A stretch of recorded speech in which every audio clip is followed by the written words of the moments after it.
تقدیر کیا ہے؟ اگر سب کچھ پہلے سے ہی لکھا لکھایا ہے تو ہم اپنے اعمال کے ذمہ دار کس طرح ہوئے؟ پھر اعمال کی جزا و سزا کیسی؟ پھر جنت و دوزخ کے کیا معنی؟ وضاحت فرمائے۔ بھئی سچی بات یہ ہے کہ اس سوال نے ایک عرصے تک مجھے بھی ستائے رکھا،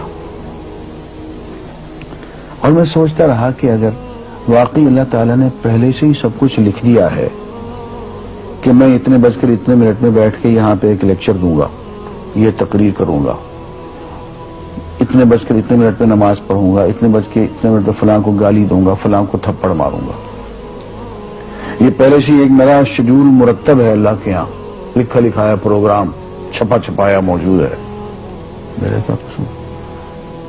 تو لکھنے والے کا قصور ہے؟ بات تو خطرناک ہے نا، بات تو خطرناک ہے نا۔ تقدیر کیا ہے؟ عربی میں اس کے لیے ایک لفظ لکھا جاتا ہے دینی کتابوں میں، علم اللہ السابق، اللہ کا علم جو پہلے سے اسے حاصل ہے۔ اللہ کو معلوم ہے کہ آج میں اتنے بج کر اتنے منٹ پہ اپنی مرضی سے، اپنے ارادے سے، اپنی آزادی فکر اور آزادی عمل پہ، عمل سے کام لیتے ہوئے یہ کام کروں گا۔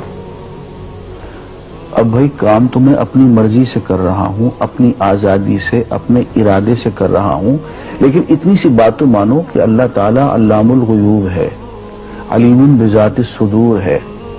مجھے اپنے بارے میں پتہ نہیں ہے کہ کل 10:10 پہ میں کیا کروں گا، اس کو پتا ہے۔ مجھے اپنے بارے میں پتہ نہیں ہے کہ میں 10 سال کے بعد کہاں ہوں گا، کیا کر رہا ہوں گا، فلاں بج کے فلاں منٹ، اس کو پتا ہے۔ اس کو میرے آزادانہ، خود مختارانہ، فری ول کے ساتھ کیے ہوئے اعمال کا پتہ ہے کہ میں اپنی مرضی سے، اپنے فری ول کے ساتھ، اپنے ارادے سے اتنے بج کر اتنے منٹ پہ کیا کروں گا۔ یہ اس نے اپنے ہاں لکھ رکھا ہے، اس لیے اس کو پوری کائنات کا نظام چلانا ہے۔ اس کا علم جو ہے وہ صحیح ہے، لیکن اس کا علم میرے ارادے سے نہیں ٹکراتا ہے۔ یہ بات میں ایک مثال سے سمجھاؤں گا۔ میرے ساتھ ایک واقعہ پیش ہو گیا، اس دن مجھے تقدیر سمجھ میں آ گئی کہ ہوتی کیا ہے۔ 1971 کی بات ہے کہ یہاں اکاؤنٹنٹ جنرل آفس میں میں ڈپٹی اکاؤنٹنٹ جنرل تھا۔ اس زمانے میں ایک مشہور نجومی تھا شیخ صادق، یہاں قلعہ گزر سنگھ میں رہتا تھا۔ وہ پتہ نہیں بیچارہ زندہ ہے یا فوت ہو گیا۔ انہوں نے دروازہ کھولا، میرے کمرے میں آ گیا۔ کہاں صاحب ہم آپ کی خدمت کرنا چاہتے ہیں، ہم آپ کو مستقبل کے بارے میں کچھ بتانا چاہتے ہیں۔ میں نے کہا بھائی میرے پاس فضول باتوں کے لیے وقت نہیں ہے، میں علم نجوم وغیرہ کو، اس قسم کے یہ فضول باتوں کو میں نہیں مانتا ہوں، مشغول آدمی ہوں، ان چکروں میں مجھے مت ڈالو۔ اس نے کہا سر مجھے صرف 1 منٹ تو آپ دے دیں۔ میں نے کہا ہاں 1 منٹ دیتا ہوں۔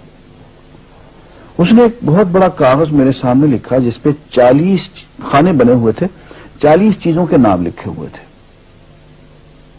مختلف چیزوں کے نام، کتاب، قلم، اینک، کاپی، دوات، پینسل، میز، بادل، برکھا، مسجد، مندر، ایسی ایٹ رینڈم چیزوں کے نام، 40 چیزوں کے نام لکھے ہوئے تھے۔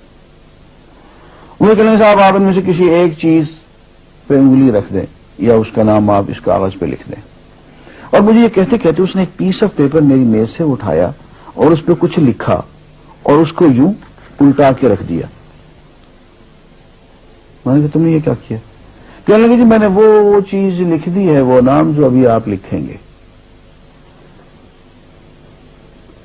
تو اب میں پریشان ہو گیا۔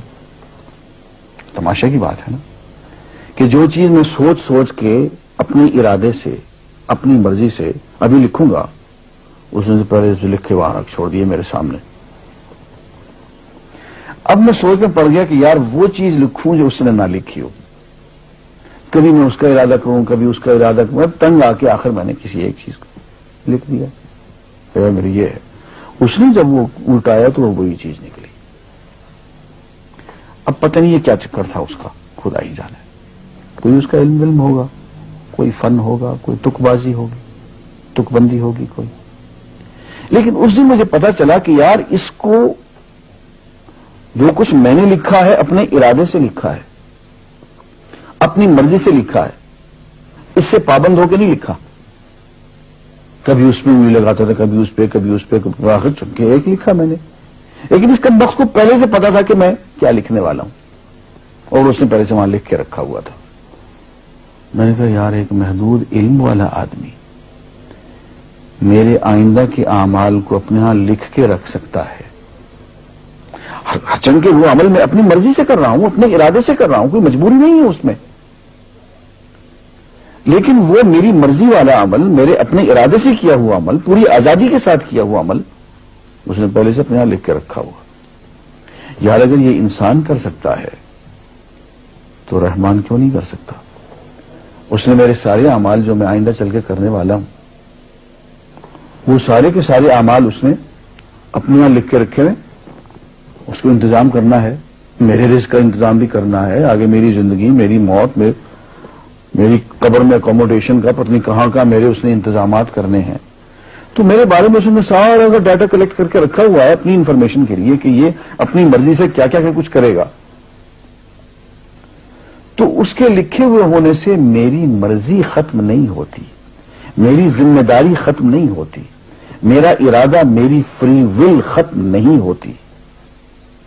یہی وجہ ہے کہ ہم جو اعمال کرتے ہیں اس میں سے اللہ تعالیٰ اس کی کچھ ذمہ داری ہم پہ ضرور ہوتی ہے. کچھ کام اللہ تعالیٰ کا ایک نظام ہے، اس میں شاید ہماری ذمہ داری نہ ہو، وہاں جبر ہو. لیکن کچھ اعمال ایسے ہیں جن میں خالصتاً ہمیں آزادی حاصل ہے، ہمیں اختیار حاصل ہے، ہم ان کے ذمہ دار ہیں، ہمیں ان پہ جزا ملے گی، ہمیں ان پہ سزا ملے گی، اللہ تعالیٰ بچائے. اور جزا ملے گی تو جنت ہوگی، سزا ملے گی تو دوزخ ہوگی. لیکن آزادی عمل اور ارادہ ضرور ہے.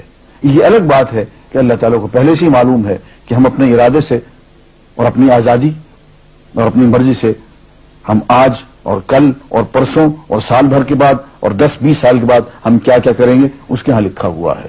وَعِندَهُ عِلْمُ الْكِتَابِ، اس کے ہاں وہ سب کچھ لکھا ہوا ہے. لیکن ہم جو کرتے ہیں اپنے ارادے سے کرتے ہیں اور اس کے ذمہ دار ہیں. وآخر دعوانا الحمدللہ رب العالمین.